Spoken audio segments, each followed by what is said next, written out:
We are recording. Good morning once again. Welcome to the Art of Self-Coaching Class 2 on Change. I'm delighted to be back here with you.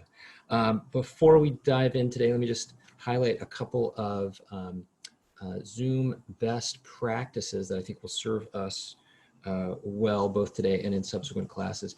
In the message for this week's class that I sent out on Thursday, I noted that you can elect to use side-by-side mode to optimize the layout. If you go to settings, share screen, and then select side-by-side mode, that allows you to click and drag a slider across the screen to resize the relative size of my slides and the video image. And given that my slides have relatively little text, you might want to shrink the size of the slides if that makes a better setup for you.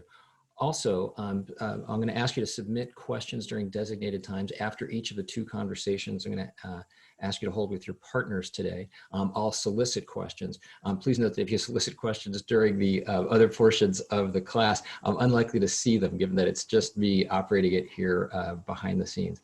And if you have feedback, both on the content and on any technical issues, please use this email address here. I promise I will read everything, especially given the demands on my time these days. I'm unlikely to be able to respond to everything, but I will absolutely read everything. I mentioned the partner conversations. Let me just say a little bit more about that. This is, one of my requirements for the course was to commit, or a suggestion was to commit to take the course with somebody, and that's because I'm going to be interweaving live brief lectures and remarks on my part on the comments with conversations I'm going to ask you to have with this partner. This will be real time. You'll need to be able to interact with this person during the course of each class.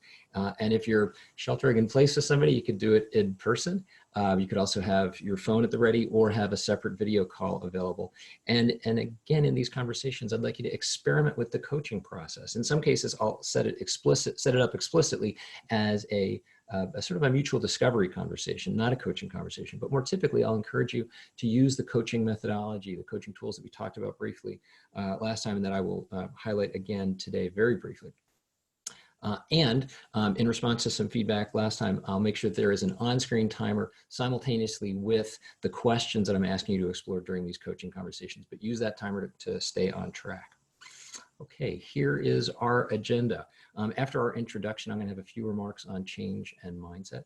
Then I'm going to tee up an initial conversation with your partner. We'll come back and we'll debrief after that conversation briefly. We'll come back. I'll have a few more remarks on goals and grit.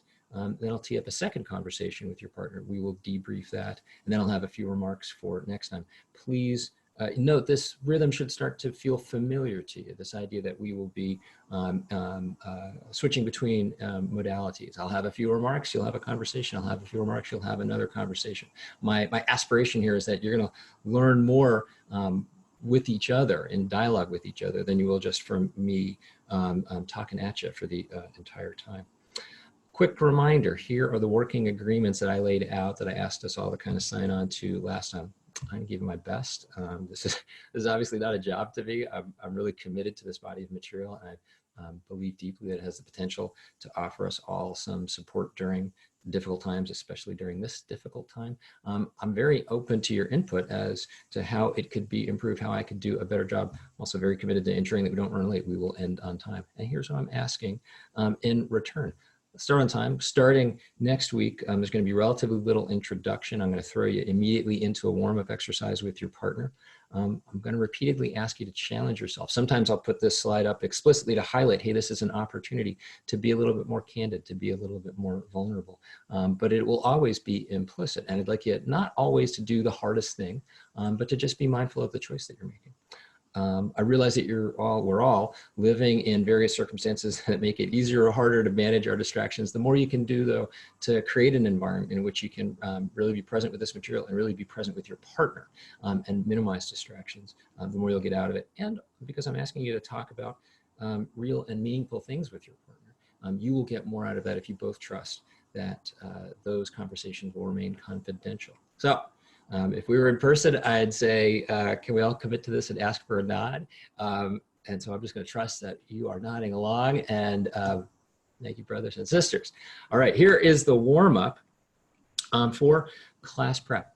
I asked you to have a Sharpie or a magic marker and a pad to be able to draw something and then share it with your partner, unless you're talking on the phone, in which case that won't be possible. But if you're in person, if you're using another video call, I want you to be able to exchange a drawing with each other. Here's what I want you to draw.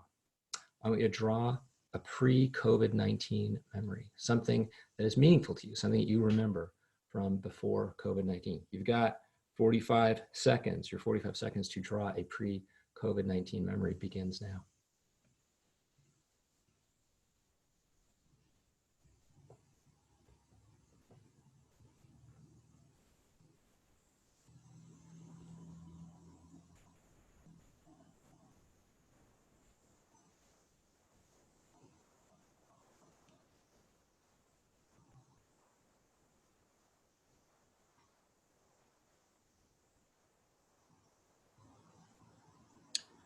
Ten more seconds.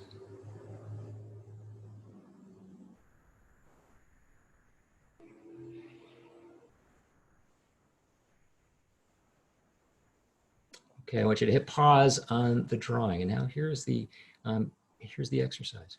I want you to discuss with your partner, why is this memory meaningful to me? You got 4 minutes total, 2 minutes per person. Watch the timer here on the screen to help you keep track. I'll see you back in 4 minutes.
Okay, a few seconds left and we'll move on.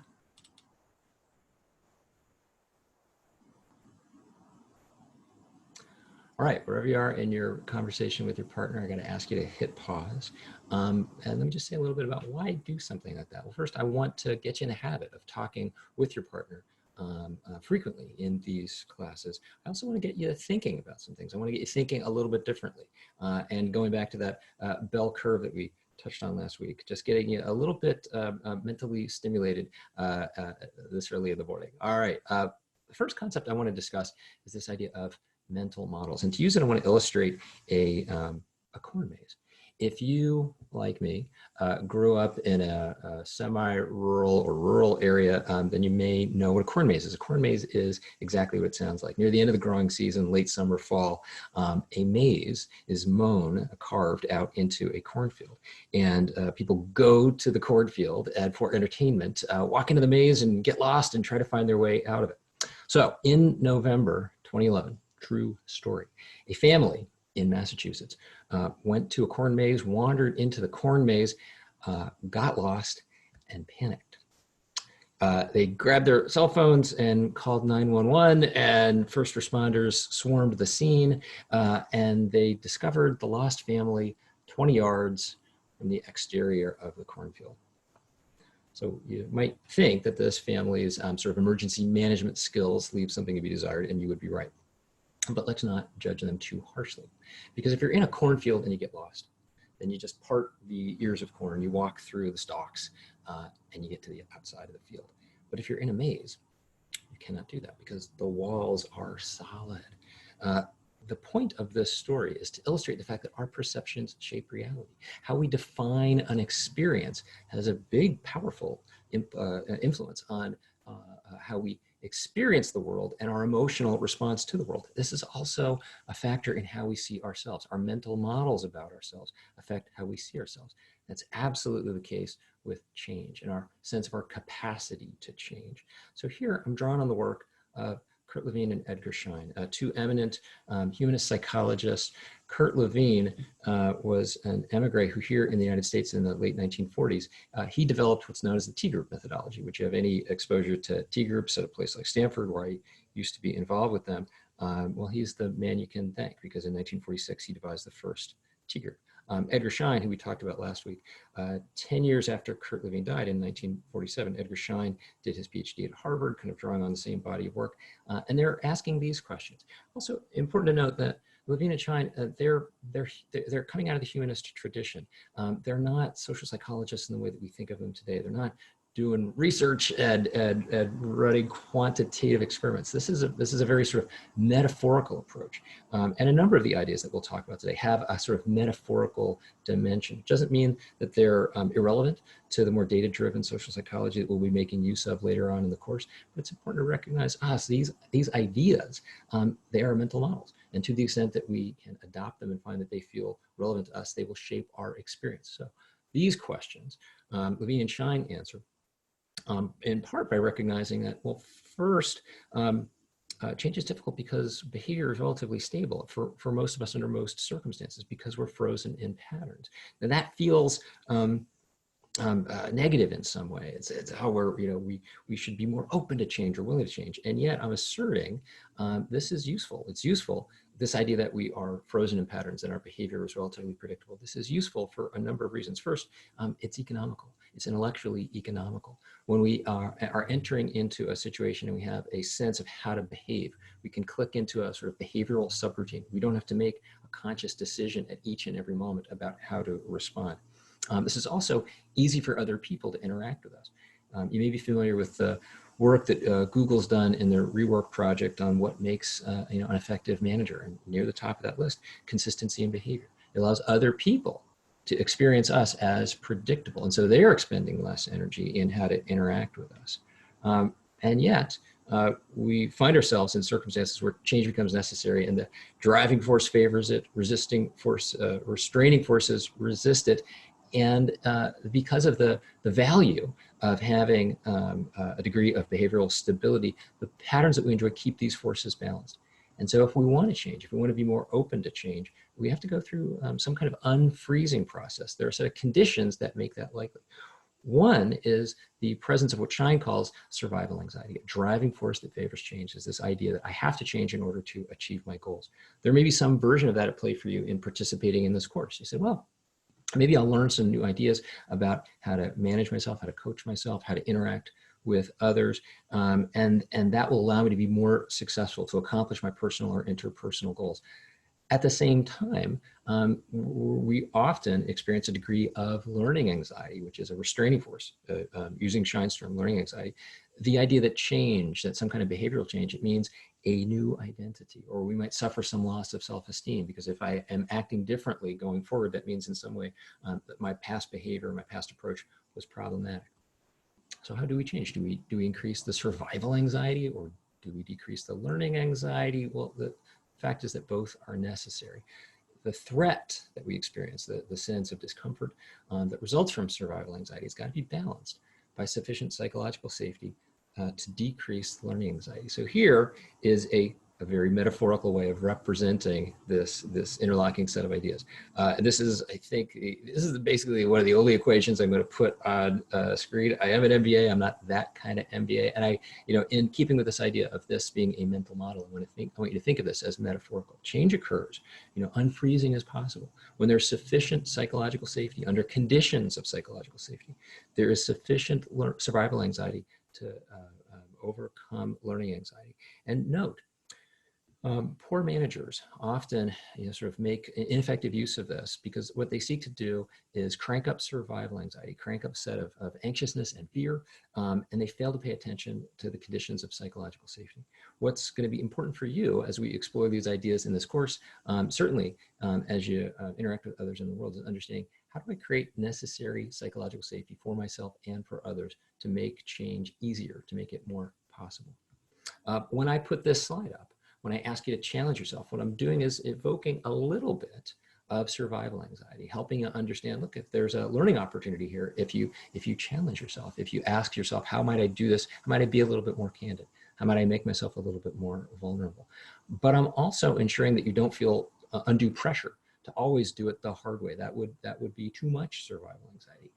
And when putting this slide up last week, by emphasizing, some of this is going to be awkward. I'm going to be asking you to step into some awkward conversations with your partners. The whole idea of maybe taking a class like this virtually might feel a little awkward. My goal there is to normalize the experience and diminish the learning anxiety, to say, it's okay that it feels a little awkward. Those are my goals. Let's talk a little bit about this idea of mindset, which is also a mental model. And we're drawing here on the work of Carol Dweck, psychologist at Stanford, whose work came to prominence about a decade ago, when the implications of this concept of mindset became discussed much more broadly for child rearing. And it's important to bear in mind, her work is not entirely settled science. That's why I presented a contrary view that says, hey, let's assess the extent to which mindset has the expected impact. Very little of what I'll be talking about in this course is settled science, in the sense that any of the ideas we're drawing out of social psychology and neuroscience, they're not laws of physics. Again, going back to a point I made last week, they are heuristics, not algorithms. That said, I think it's worthwhile. I think Dweck's idea here, related to mindset, it's sufficiently worthwhile for us to consider in this context and understand its implications for us as individuals. So mindset is a mental model about ourselves. How do we perceive our abilities? How do we perceive our mistakes? If we were to distill Dweck's ideas down to its sort of simplest essence, here's what we get. Under the conditions that evoke a fixed mindset, we perceive our abilities as inherent, and as a consequence, mistakes that we might make, setbacks, we tend to perceive as character flaws, and we have a negative response to that. Conversely, under conditions that promote a growth mindset, we recognize, hey, our abilities and our capabilities are very plastic. They can be advanced through deliberate effort. And as a consequence, we're more likely to view mistakes and setbacks as learning opportunities. That didn't go well. I can learn from it and improve as a consequence. And so we have a more neutral response. It's not to say that, that didn't go well and I feel great about it, but rather, I'm less embarrassed. I'm less ashamed. What are the consequences of this? Well, under conditions where we're more likely to experience a fixed mindset, we feel a diminished sense of agency. We're off the hook in some sense. I'm not as responsible for the outcome here. And as a consequence, we tend to seek approval. We're going to look for the gold star. We want to feel like we're more capable of achieving that victory, and we're more risk averse as a result. We tend not to push ourselves outside of the comfort zone. And conversely, under conditions where we're more likely to experience a growth mindset, we feel a heightened sense of agency. I am responsible here. I have a greater degree of agency with regard to the outcome, and so I'm gonna go for some challenges. I'm gonna push myself outside of my comfort zone. I'm better able to tolerate risk. Well, how does this relate to our topics today? I want you to look for signs of a fixed or growth mindset in your own behavior and in your response to certain situations.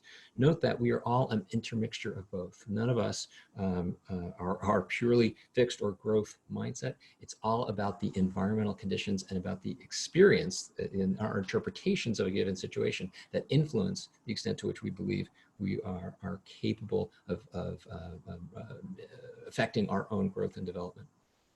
And we can recognize that. We can recognize the fixed or growth mindset as a mental model, one that we can challenge if we sense ourselves believing that we're acting under a fixed mindset, or affirm.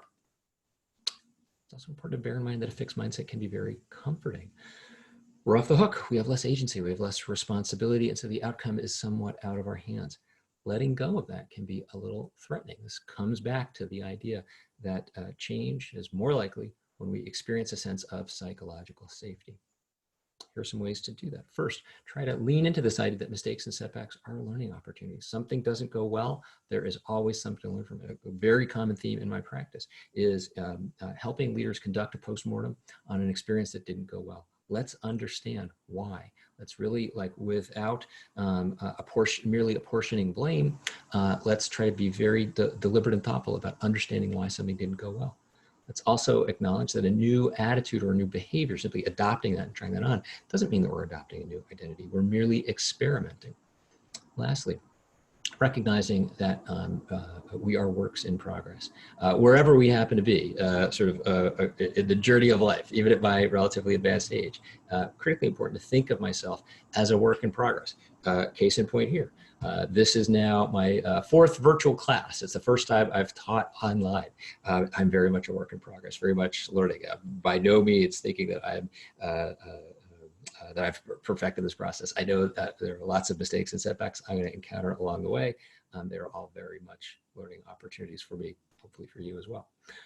A quick reminder of the coaching tools that I touched on last week. This is the last time I'll talk about this in class, although the resources related to coaching tools are always available to you on my site. Ask, listen, empathize. Recall this framework from Edgar Schein. If we start with open-ended questions, it allows the person we're coaching to decide where to go. If we move to diagnostic questions, we're focusing their attention on what we're hearing from them. Then subsequently, we're asking what Schein calls confrontational questions that challenge their narrative or introduce more ideas, alternative perspectives.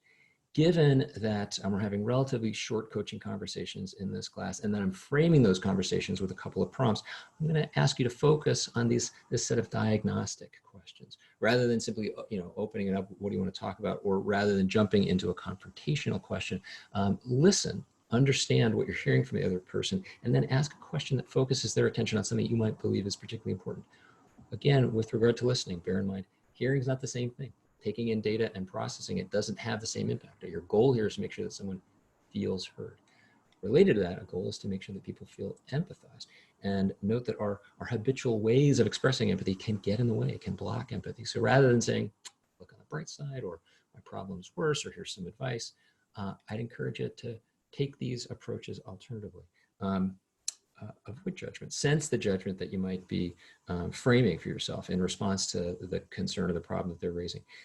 Validate emotions that you're hearing. And that doesn't mean that you have to agree with them. You're simply looking to convey understanding. Again, also I want to highlight, it's easy for me to discuss this in a relatively brief sense, hard to put them into practice. And it does take practice to really get a sense of what this will mean for you and how you will employ any of these tools with your partner. So we're about to tee up this conversation. I want to remind you to challenge yourself here. And my specific prompt is, how might you be a little bit more candid in talking about the particular challenge? So here's the conversation. Here's how I want to frame it. In my prep work, in the preparatory announcement that I shared on Thursday, I asked you to reflect on these questions after doing the reading. How does this model of change apply to me? How does this metaphor of change apply to me? And what conditions foster a growth mindset? Again, because it doesn't simply emerge from us, it's very much evoked by the conditions around us. So here is the task. I want you to coach your partner, 8 minutes per person. It's up to you to kind of keep track of time. The timer on screen here will help you keep track. And I'd like you to have A coach B for the first 8 minutes, B coach A for the next 8 minutes. I will see you back here in just under 16 minutes.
30 seconds left in this conversation and we'll move on.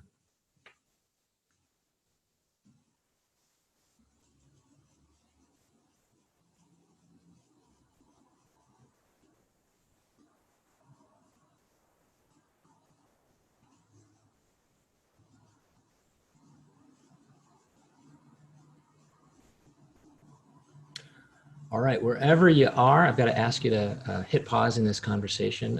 As always, please thank your partner, whether it's in the moment, if you have a chance, or text them later, express their appreciation for the person who's going through this experience with you. What I want to do now is just take a few minutes, do a brief debrief. I'm imagining that you're learning something. I'd like to know a little bit about what you're learning, and I'm imagining that you have some questions. So let me hit pause on the share and hit Q&A. So please take a moment now, submit some questions. Let me also note that a couple of comments earlier, someone said, hey, we're doing this with partners. Should we work with the same, sorry, we're doing this as a group. Should we do this with the same partner as members of our group, or should we rotate? It's really up to you. I think you got an opportunity to perhaps deepen some relationships by working with somebody more consistently, and simultaneously get a broader perspective by working with multiple partners. So I would experiment and see what works. I was also asked to speak up, so I'll try to do that a little bit more.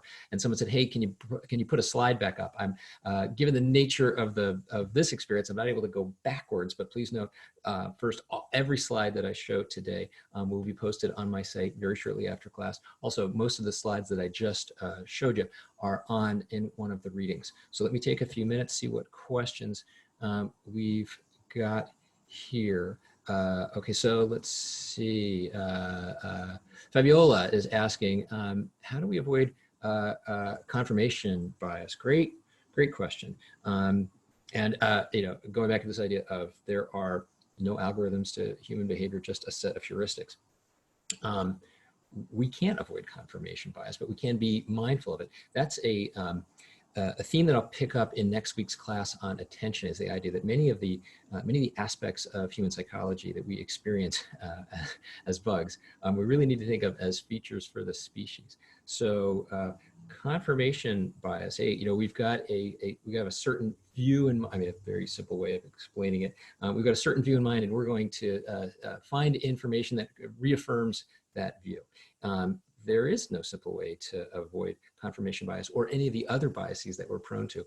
But a theme that we'll absolutely pick up in next week's class is, how can we be a little bit more mindful of the biases that we do bring to these different kinds of experiences? Can we step out of our immediate perception and get a sense of, oh, this is the interpretation, this is the meaning that I'm making of a given situation, and is it helping or hurting?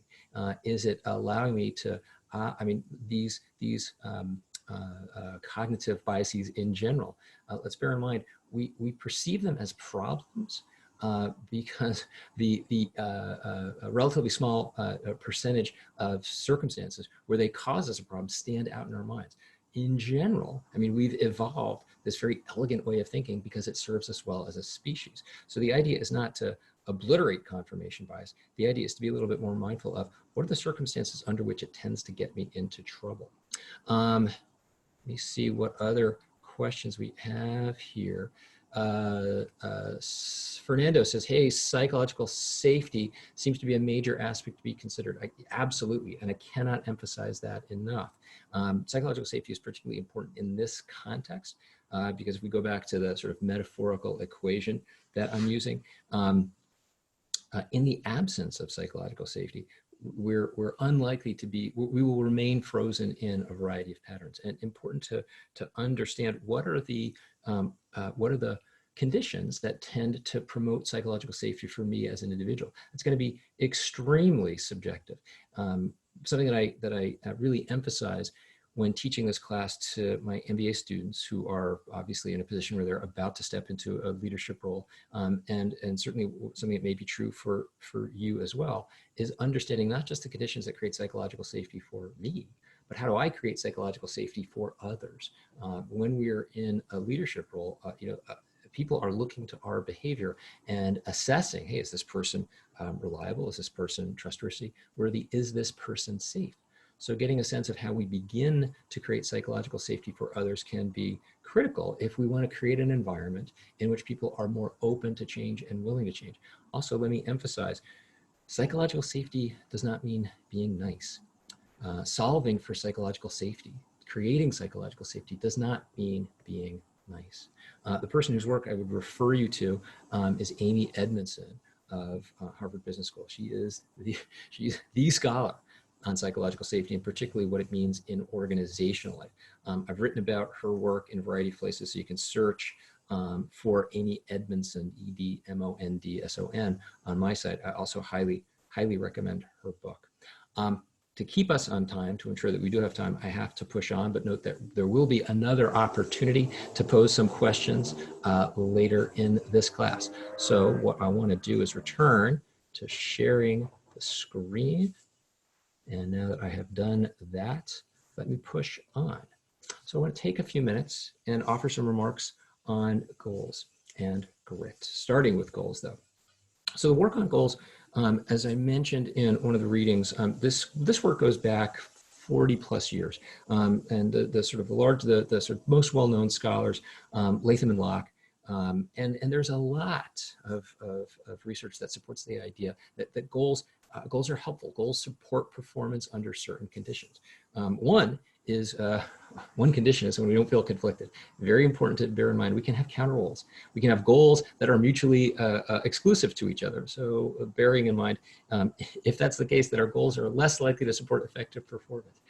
We also have to feel a sense of intrinsic commitment. If we do feel deeply committed to the goal is likely to support performance. This is an important idea to bear in mind. 2 weeks hence, when we'll be talking about happiness. The work we'll be drawing upon there is by Sonia Lyubomirsky, who's made it really clear if we have a goal, if we have an aspiration to persist in some consistent practice that we believe might impact our state of well-being, that's much more likely to succeed when we're intrinsically motivated. If we're motivated out of a sense of guilt or duty or obligation, the goal is unlikely to be helpful. We also need to feel a sense of capability, and note the connection here with the growth mindset. When we are able to sense, my abilities here are plastic, subject to improvement through deliberate effort, we're more likely to feel capable. Goals are more likely to be useful. But it's also important to bear in mind more recent body of research going back about 15 years that indicates that goals are not all they're cracked up to be. Goals can actually get in the way under certain circumstances. When a goal is so ambitious that it leads us to actually feel anxious about our failure to accomplish it, and we focus on the risk of failure, a goal can actually evoke a feeling of threat, make us less likely to pursue the activity, or make us more likely to fail should we strive. There are also circumstances under which learning and learning throughout all of the messiness of the setbacks and the mistakes that we're likely to make, learning actually matters more than execution. In those circumstances, goals can also be counterproductive.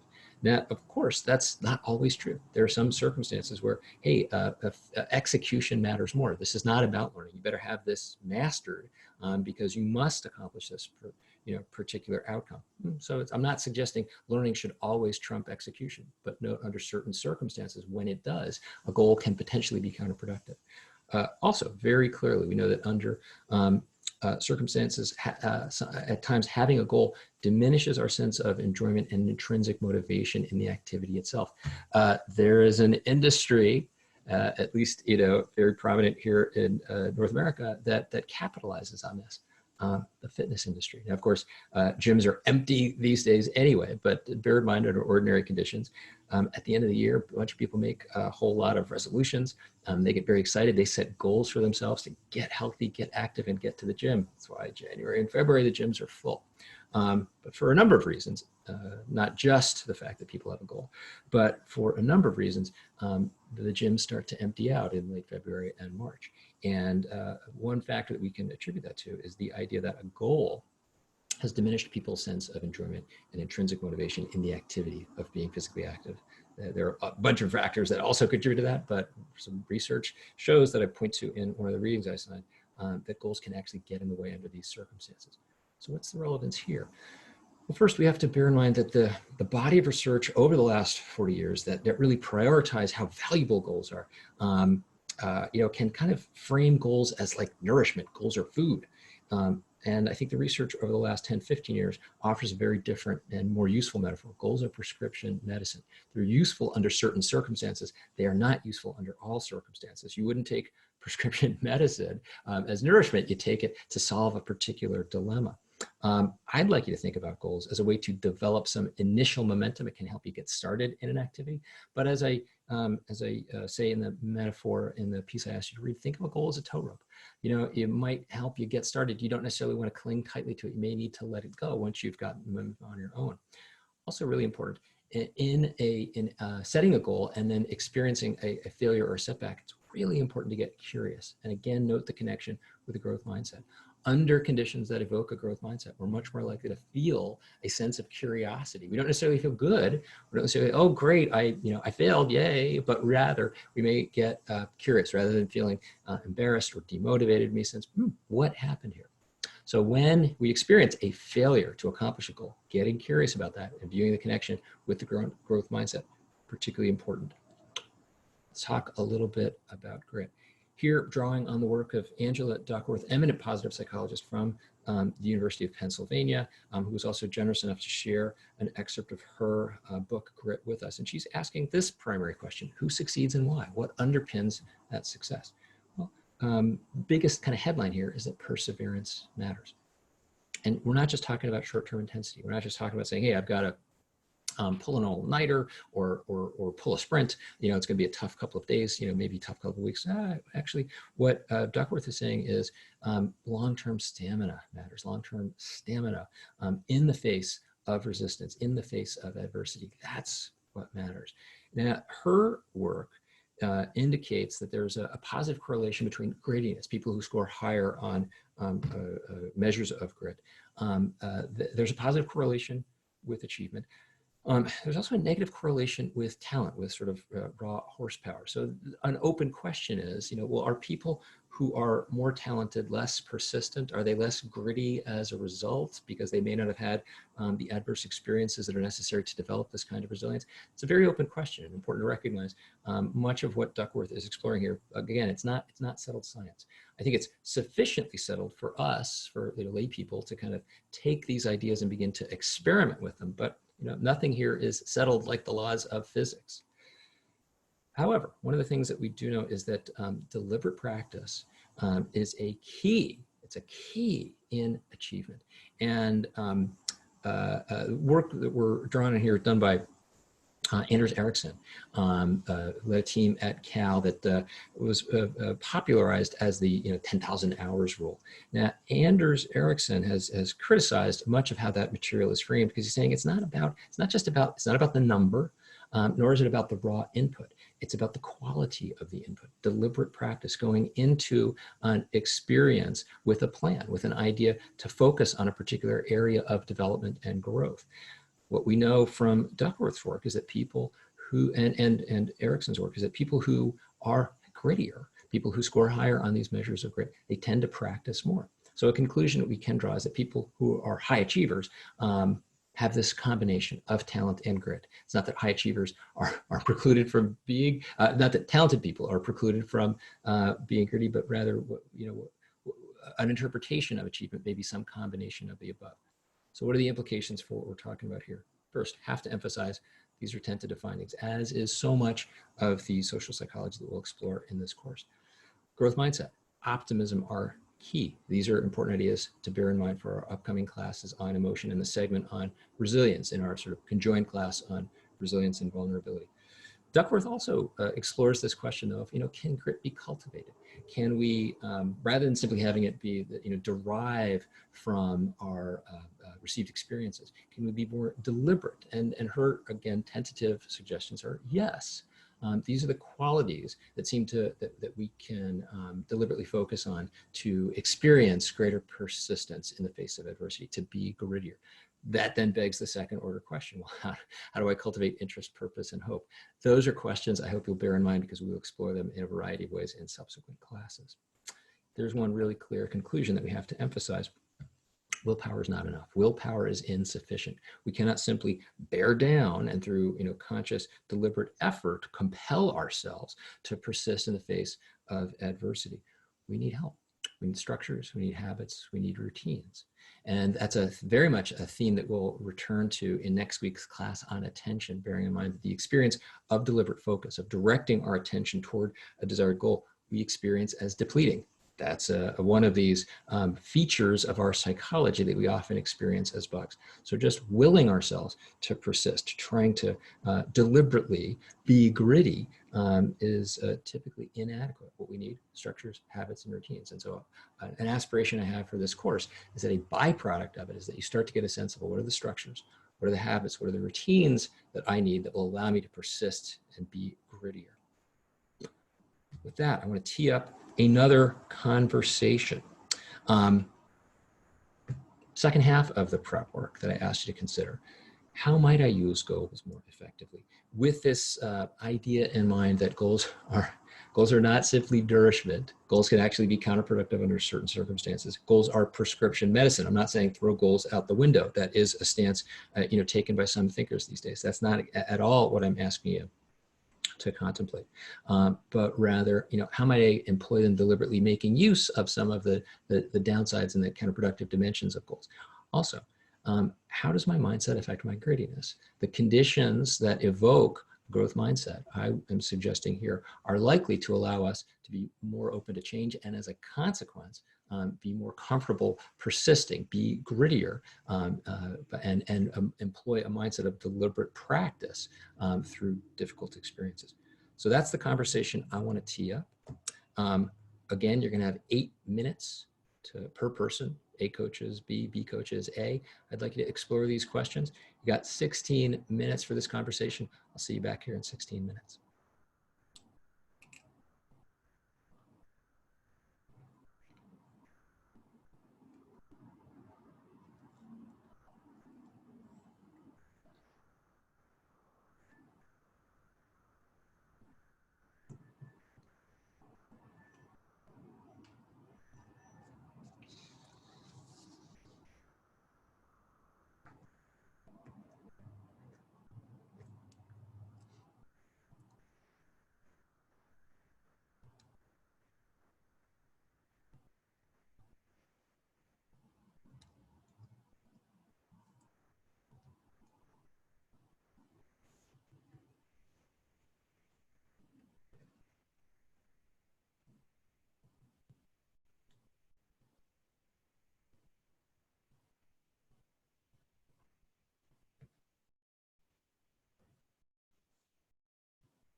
few more seconds and we're going to move on.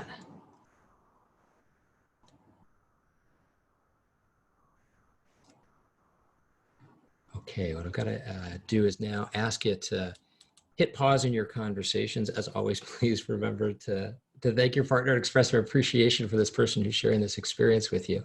And now I'm going to take a few minutes and answer some questions. So let me stop the share. Okay, actually, I want to go back to some of the questions that were submitted earlier. Rentanda's asked, how can you help others drive change when they may not be convinced that change is necessary?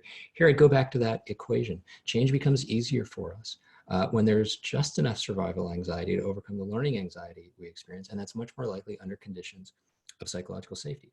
And poor managers, ineffective leaders, just crank up the survival anxiety. They make people feel a heightened sense of insecurity as a result. And what Shine talks about is that tends to provoke a ferocious response in the form of heightened learning anxiety. People become more resistant. And ineffective managers pay very little attention to psychological safety. Again, bear in mind, psychological safety is not being nice. It's not solving for niceness. And I refer you to the work of Amy Edmondson to learn more about that. Also, Fernando says, hey, the velocity, intensity, and complexity of changes today are different from those of the time of Kurt Lewin and Edgar Schein. How do we solve for this? First, I don't accept that premise. I think Kurt Lewin lived through a time of extraordinary change, and Edgar Schein is still with us. So I think of course, the era in which he did the work that we're drawing about today is older. I don't know that I accept the premise, though, that the pace of change today is any different. I think the nature of the changes are different. Despite all that we are told about how much the pace of change accelerates, I don't believe that human beings today are experiencing the sense of rapid change any differently than people did some decades ago. Also, I think what's important to bear in mind is the metaphorical nature of this. Again, because Levine and Schein are drawing on the human, I mean, they're founders of the humanistic tradition in psychology. They're not, they are presenting us with a metaphor that I think we can apply to suit our circumstances today. Joaquin asks, hey, how does mindset relate to locus of control? I think there is a relationship, and I would hold off on that concept of locus of control to our upcoming class on resilience. That's very much when I think we'll start to see some strands knit together, drawing actually there on another eminent positive psychologist, Karen Revich, at the University of Pennsylvania, who's also been generous enough to share her work with us. Isla asks, how do you think about applying these contexts differently or similarly in work versus personal contexts? Extremely important for us to get a sense of how the context shapes our behavior. Go back to the very first concept that we touched on in this class, which I would like you to bear in mind throughout the entirety of the topics that we'll be exploring, the idea of mental models. How we shape or frame an experience has a profound influence on how we shape or frame a situation has a profound influence on our experience of that situation, including our emotional response. A topic that we'll talk about in 2 weeks in our upcoming class on emotion is this idea of reframing.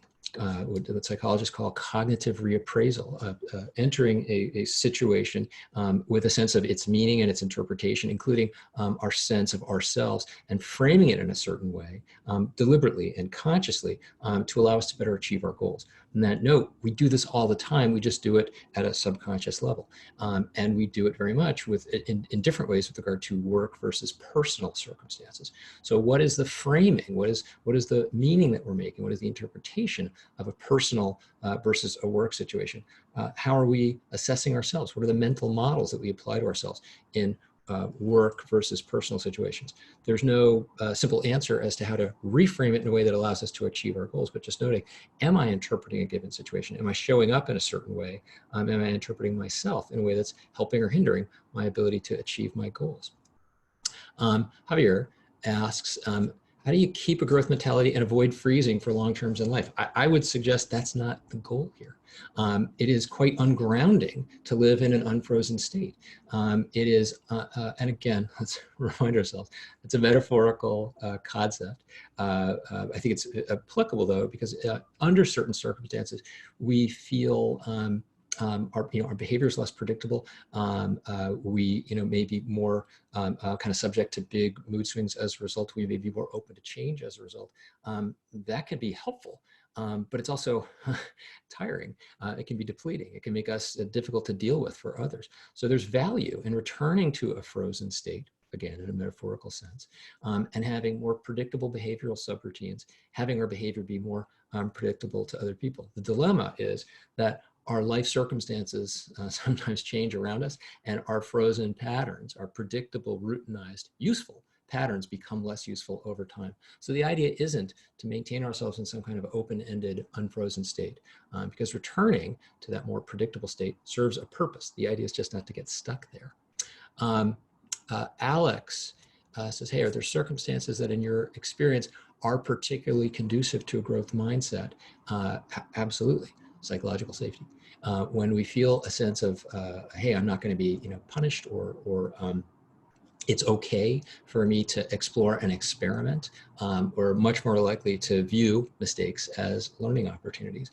And here, come back to the subjective nature of what psychological safety means for us as an individual and for the people around us. There's no cookie cutter recipe. There are some components of it. Again, here, Amy Edmondson's work is highly recommended. And it's important for us each to figure out as individuals what psychological safety means to us subjectively. John says, hey, how do you think about maintaining a growth mindset over a period of time? I think it's essential to strive to maintain it while also recognizing there are conditions that will consistently work against it. And it's important for us to get a sense of what conditions foster a growth mindset, what conditions make it harder to foster a growth mindset or reinforce a fixed mindset.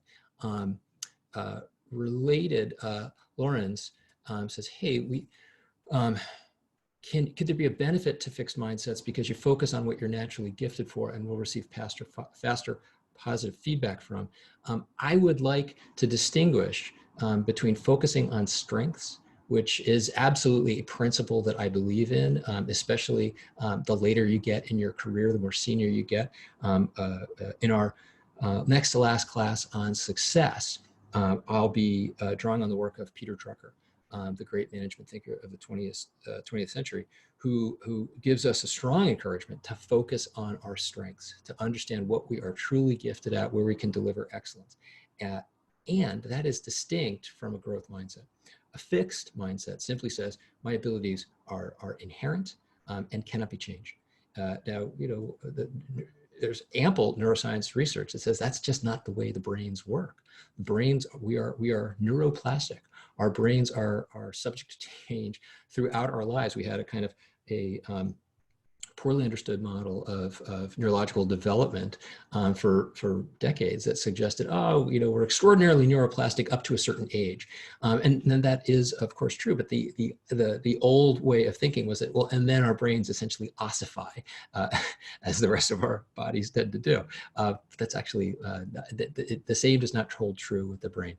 So make a very clear distinction between focusing on strengths and delivering excellence in those areas where we're already capable, and a fixed mindset. They are not the same thing. I've got a few more seconds here, so I'm going to look and see if there is another question that I can tackle, and I tried to do the best I could to get through as many as possible. Actually, let me just ask, let me reflect on a couple of quick points. Someone said, hey, what about the work of more behaviorist-oriented approaches to goal setting and change, like B.J. Fogg? I'm a huge fan of B.J. Fogg and his work at Stanford. Another question highlighted, well, what about the importance of luck? Can we say that achievers are a combination of talent and grit and luck? Absolutely. It's essential to acknowledge the importance of circumstance and chance in our lives. And while positive psychology emphasizes agency, that's not nearly the complete story. That's absolutely a topic that we'll return to in our upcoming class on unhappiness. Last comment, last question I want to respond to. There are a few questions raised about, well, what about OKRs? And what about setting big aspirational goals in the workplace? Absolutely, by all means. Almost all of my clients are, founder CEOs who have this big, audacious entrepreneurial vision, and they have to set aspirational goals.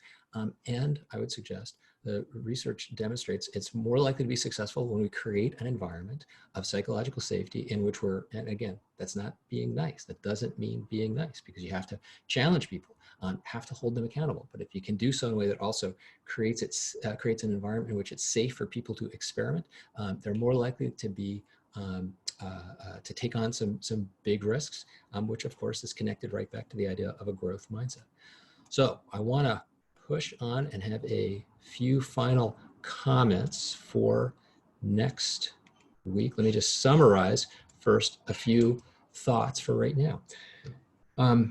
It all starts with psychological safety. When we can understand the conditions that allow us to feel psychologically safe, we're more likely to be open to change, and a growth mindset can result, which can allow us then to go right back to feeling safe when we make mistakes, when we inevitably stretch ourselves outside of our comfort zone, try something new, take a big swing, and it doesn't always go well. In fact, it may often go badly. But instead of feeling anxious, embarrassed, or ashamed about that, we're able to look more dispassionately and say, well, what happened here? Can I learn from that? Because it's safe.